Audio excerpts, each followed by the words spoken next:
안녕하십니까. 반도체 소식을 전하는 고독 달팽이 김석준 소장입니다. 오늘은 초미의 관심사인 한미반도체와 하나세미텍의 소송, TC본도에 대한 특허 소송에 대한 얘기를 하겠습니다. 하나세미텍이 보정서 답변서를 냈는데 제대로 반박을 하지 못했다는 소식이 들려왔습니다. 특허 침해 소송과 관련해서 한미반도체의 입장은 강경합니다. 우리가 잘 아는 것처럼 2012년에 삼성의 이제 그때 당시에 이제 세메스죠. 세메스의 전신인 거기하고도 소송을 해서 일부 승소를 했던 전력을 가지고 있죠. 그래서 한미 반도체 측은 한미 반도체의 TC본도 기술을 탈취한 것이 명백하다. 그래서 1심, 2심에서 사실은 승소를 했어요. 기술 침해가 맞다. 그래서 특허권 침해 소송 대응의 답변서를 이제 그 법원에 제출을 해야 되는데 지난 1월과 3월에 이어서 두 차례나 그 시기를 지키지를 못했어요. 그러니까 하나세미텍이 명확한 대응 논리를 만들지 못하고 있는 것 같은 그런 느낌이 들고 있습니다. 그래서 여기 나와 있는 것처럼 특허 소송에서 일단 1심, 2심에서 연달아 이겼어요. 그러면 하나세미텍이 하나가 포기를 하고 그러면 어떻게 뭐 한미 반도체하고 어떤 협의를 하거나 아니면 적당한 선에서 합의를 봐야 되는데 그게 아니고 김앤장을 내세워가지고 지금 소송을 이어가고 있단 말이에요. 한미반도체는 특허 소송에서 탁월한 실력을 발휘하고 있는 법무법인 세종, 그 다음에 하나세미텍은 김앤장을 선택을 했어요. 그래서 지금 이 일이 어디까지 갈지를 참 모르겠어요. 그런데 그렇게 소송이 진행되고 있는데 SK 하이닉스는 TC 본도를 듀얼 밴더로 가려고 그 노력을 계속하고 있거든요. 그러면서 SK 하이닉스는 하나세미텍하고 이제 두 차례에 걸쳐서 한 200억 원대의 HBM용 TC 본도를 발주를 했단 말이에요. 그래서 한미 반도체가 독점해오던 시장을 하나세미텍이 진입하려고 하지만 이게 쉽지 않다는 얘기죠. 자, 여기 한번 결론적인 얘기가 되겠지만 한번 보겠습니다. 곽동신 한미반도체 회장은 후발업체인 ASMPT, 하나세미텍과는 상당한 기술력의 차이가 있다고 생각한다. ASMPT에서 그랬듯이 이번에 SK 하이닉스로부터 수주받는 하나세미텍도 결국에는 유야무야 흐지부지하게 소량의 수주만 받아가는 형국이 될 것이라고 경쟁사를 그냥 깎아내렸습니다. 그래서 글로벌 시장에서 가장 핫한 산업군 HBM이죠. HBM 중에서도 8단, 12단, 16단, 20단을 쌓아야 되는데 적층하는 거기에 이제 본도에서 이제 대기업과 중견기업과의 싸움이 시작된 거죠. 여기 이제 듀얼 본더죠. 듀얼 본더 타이거로 뭐 이렇게 했는데 한미반도의 HBM TC 본더입니다. 이게 생산성도 되게 좋고 수율도 굉장히 좋다고 합니다. 그리고 이 시장을 거의 글로벌 시장을 90%를 석권을 하고 있거든요. 그러니까 이 한미반도체의 자신감은 어디에 있냐? 기술력에서 나오는 거죠. 그래서 이제 하나세미텍이 특허 소송하고 이제 관련해서 보정서 답변을 제출했지만 서울중앙지법입니다. 지금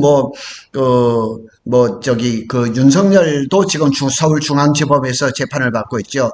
준비 서면을 제출했는데 소송이 제기된 지 4개월여 지나서 제대로 된 답변서를 제출을 하긴 했어요. 그런데 증거를 제시를 못하는 등 제대로 된 답변서를 전하지 못했다. 그래서 법조계 일각에서 제기한 대응 논리가 부실한 것이 아닌가. 그러니까 뭐가 문제가 있는 것은 사실이란 얘기죠. 하나가 뭔가 이렇게 지금 한미 반도체하고 소송 중에 또 하나는 또 유상증자를 했어요. 또 말이 많았잖아요. 그래서 하나 에어로스페이스가 뭐 지금 주식이 곤두박질고 막 이랬는데 그 유상증자를 한 그 목적이 뭐냐? 하나 세미텍의 반도체 장비 사업 확대를 위한 유상증자라 그랬지만 한미 반도체하고 소송이 어떻게 결론이 날지 모르지만 지금 자꾸 하나 세미텍 쪽으로 불리하게 흘러가고 있는 것은 사실인 거죠. 자, 하나세미텍은 세 번째 마감일인 4월 14일을 앞두고 답변서를 제출하긴 했으나 핵심 쟁점에 대한 구체적인 반박을 못했다는 거죠. 하나 세미텍은 한미 반도체가 침해받았다고 보는 특허 업계에서 이미 너미 널리, 그러니까 하나의 입장은 뭐냐면 한미 반도체가 이 특허를 침해를 했다고 하지만 특허 침해로 볼 수가 없다. 그 기술은 이미 널리 알려진 기술이다. 이렇게 얘기를 한 거죠. 근데 이런 증거 자료가 없어요. 하나 세미텍이 했던 것이 적극적인 반박이나 증거 자료가 없어요. 만일 이 기술이 한미 반도체가 가지고 있는 DC 본드의 기술이 널리 알려진 기술이라 그러면 ASMPT라든가 배시라든가 이런 회사들이 왜 그 DC 본드를 이렇게 좀 제대로 하지 못했겠냐는 얘기예요. 그래서 하나 세미텍이 범용성 논리, 이미 특허가 다 알려졌다, 이렇게 얘기를 하지만은, 만일 그렇다고 그런다면, TC본드 시장에서 경쟁자들이 난립하고 있어야 되는데, 그렇지가 못하죠. 앞에 말씀드렸던 것처럼, 한미 반도체는 현재 TC본드 중에서 시장, 점유율이 90%가 넘는 독과적인 시장 지위를 하고 있다는 얘기죠. 그러니까, 지금 이 흐름으로 봐서는, 한화의 완패가 점쳐지는 거죠. 그럼에도 불구하고 SK 하이닉스가 하나 세미텍한테 TC 본드의 발주를 준다? 그러면 하나한테도 문제가 생길 수가 있겠죠. 하나 세미텍으로 만든 그 HBM에서 매출에 대해서 이 특허 소송에 대해서 페널티를 물어야 되는데, 당연히 SK 하이닉스는 하나 세미텍하고 이제 TC 본드 발주를 덜 때 그런 회피 특약을 다 넣었겠죠. 반면에 자신감이 붙은 마이크론은 HBM 장비를 대거 반입을 하기 시작을 했습니다. 지금 마이크론의 독주는 지금 아주 자신감은 대단합니다. 마이크론은 지금 최근에 한미 반도체하고 일본의 싱카와 장비, 삼성도 지금 싱카와 장비를 쓰고 있거든요. 그래서 HBM 생산 핵심 장비인 TC 본드를 대량으로 주문을 하고 있습니다. 그래서 마이크론의 HBM에 대한 자신감이 어디에 나와 있냐는 밑에 보면 됩니다. 엔비디아를 비롯한 HBM의 주요 고객사들 사이에서 가장 수요가 높은 HBM3 이 10이라는 한미 반도체가 납품하는 TC 본드에서만 구현이 가능한 거예요. 그러니까 지금 시장은 HBM3 12단으로 지금 급격하게 넘어가고 있는데 한미 반도의 TC 본드가 아니면은 할 수가 없어요. 싱카와 장비 같은 경우는 8단까지만 가능한 거예요. 그럼에도 불구하고 마이크론이 싱카와 장비와 한미 반도체 장비를 동시에 발주를 넣었다는 거는 8단 HBM3 이 시장도 지금 당분간이 좀 진행이 될 거고, 그 다음에 12단은 그 다음에 또 한미 반도체 TC 본드밖에 할 수가 없는 거죠. 자, 여기 보면 한미 반도체가 SK 하이닉스가 자꾸 이제 복수 밴더로 지금 가려고 그런 것이 눈에 보이다 보니까 한미 반도체 입장에서도 해외 매출 비중을 자꾸 높이는 거예요. 그래서 해외 매출이 비중이 어디냐? 마이크론이라는 얘기죠. 그래서 마이크론은 지금 대만의 주력 HBM 생산 기준을 두고 있죠. 그리고 이제 내년엔 싱가포르, 또 미국의 또 아이다호의 공장이라든가, 그 다음에 히로시마 공장이라든가, 27년에는 미국의 뉴욕 팹에서도 HBM을 생산을 개시를 할 거라는 거죠. 그러니까 트럼프가 지금 자국 내에서 반도체를 생산을 하려고 관세까지 물리려고 지금 이렇게 무리하게 하고 있는데, 마이크론은 미국 회사니까 트럼프를 등에 업고 굉장히 진격을 하고 있는 것 같습니다. 자, LCBM의 세계 이제 시장 점유율을 보면 SK 하이닉스가 53%고 삼성이 38%고 마이크론이 9%입니다. 그런데 최근의 자료를 보면 SK 하이닉스가 70%로 얘기를 하고 있습니다. 굉장한 거죠. 그리고 이제 D램도 보면은 SK 하이닉스가 1위로 올라섰고, SK는 지금 삼성은 2등으로 내려앉았고, 마이크론이 심지어 D램에서 점유율이 25%입니다. 그러니까 마이크론의 지금 성장세가 대단하다는 것은 D램 점유율이라든가 HBM에서도 상당히 나타나고 있다는 거죠. 자, 트랜스포스의 이제 통계를 본다 그러면 HBM의 생산 능력이 얼마나 되느냐, 이걸 한번 살펴봐야죠. SK 하이닉스는 월 평균 한 12만 장 정도 됩니다.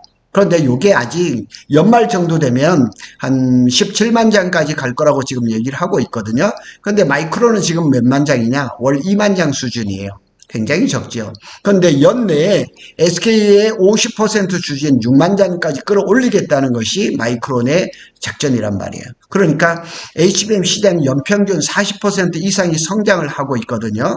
그러니까 25년까지 마이크론의 생산 능력이 SK 하이닉스의 70% 수준까지 도달할 수 있다고 얘기를 하는 거죠.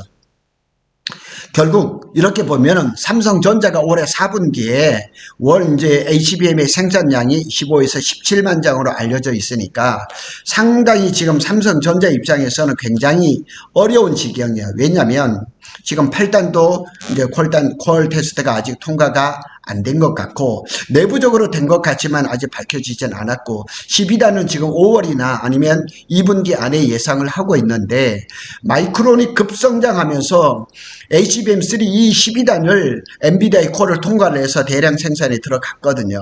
근데 삼성은 아직 그걸 못하고 있어요. 그리고 이제 이런 흐름 속에서 가장 지금 어려운 것은 누구냐? 삼성이라는 거죠.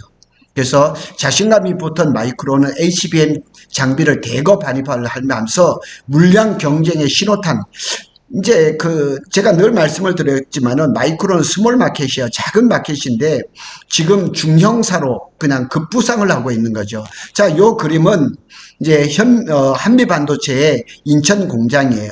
여기 보면 1 공장이 여기에 있고 그 다음에 2 공장, 3 공장, 4 공장, 5 공장, 6 공장 이게 거의 이렇게 한 군데 모여 있어요. 그러면서 최근에도 또 땅을 또 사가지고 공장을 또 짓고 있거든요.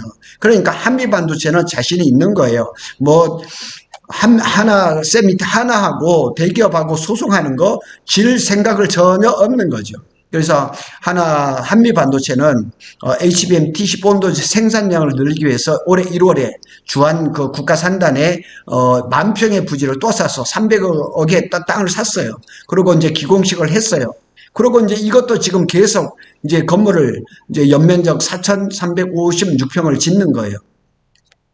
그러니까 지금 한미 반도체 입장에서는 지금 TC 본드 지금 8단 12단이 문제가 아닌 거죠. 이제 향후 있을 플럭스 리스 본딩이라든가 그다음에 하이브리드 본딩 이런 것들을 지금 만들어낼 그런 준비를 다 하고 있다는 얘기죠. 그러니까 신공장이 완공이 되면 한미 반도체는 주한 공단에 총 27,000평이 넘는 TC 본드 생산 라인을 확보를 하고 되는 거죠. 그래서 연 매출 올해가 이제 1조 2천억 정도가 연 매출인데 내년에는 2조 원 정도로의 매출을 꿈꾸고 있는 거죠.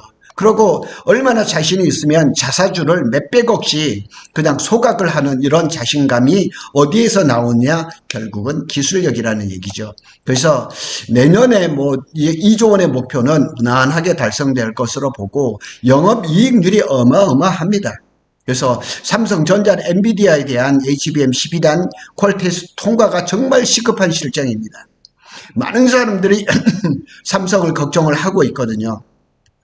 그래서 엔비디아에 대한 고부가가치 제품 공급 시기가 더 늦춰질 경우 마이크론하고 격차가 더 좁혀질 거란 말이에요. 그런데 HBM 시장이 올해 세계 HBM 시장 규모는 467억 달러로 약 69조 원인데 작년에가 얼마나 약 27조 원이었어요. 그러니까 올해 작년 대비해서 157%가 늘어나는 거죠. 그래서 삼성전자가 참 힘듭니다. 제가 어제 방송을 했지만은 HBM이 또 구글이 또 어마하게 109조 원을 투자를 하죠. 그 다음에 또 오픈AI가 스타게이트에 또 어마하게 들어가죠. 그 다음에 또 하반기에 또 브로드컴이 에이직 주문형 반도체가 또 들어가죠. 그러니까 삼성전자 입장에서는 이게 하나 세미터하고 한미 반도체의 싸움이겠지만은 삼성전자도 한미 반도체에 TC 본드를 도입을 하지 않는다 그러면 12단 이상에서 어려움을 겪지 않을까 이런 객관적인 이런 자료들을 보면 삼성전자가 참 어려운 것은 사실인 거죠. 많은 사람들이 저한테 계속 전하고 만나면 얘기하는 것이 삼성전자가 언제나 좋아질 거라 이렇게 묻는데 좋아지려면 이런 것들을 빨리 극복을 해야 되는데 오늘은 한미 반도체와 이제 하나 세미텍의 소송 전 결론은 거의 난 것 같아요. 한미 반도체 완성으로 끝날 것 같은데, 이런 그 와중에 삼성전자가 한미 반도체의 CP본드를 좀 사서 그냥 전격적으로 좀 이렇게 준비를 했으면 어떻겠냐 하는 생각이 듭니다. 고독 달팽이는 삼성전자와 SK 하이닉스의 반도체 소식을 빠르게 전해드리고 있습니다. 감사합니다.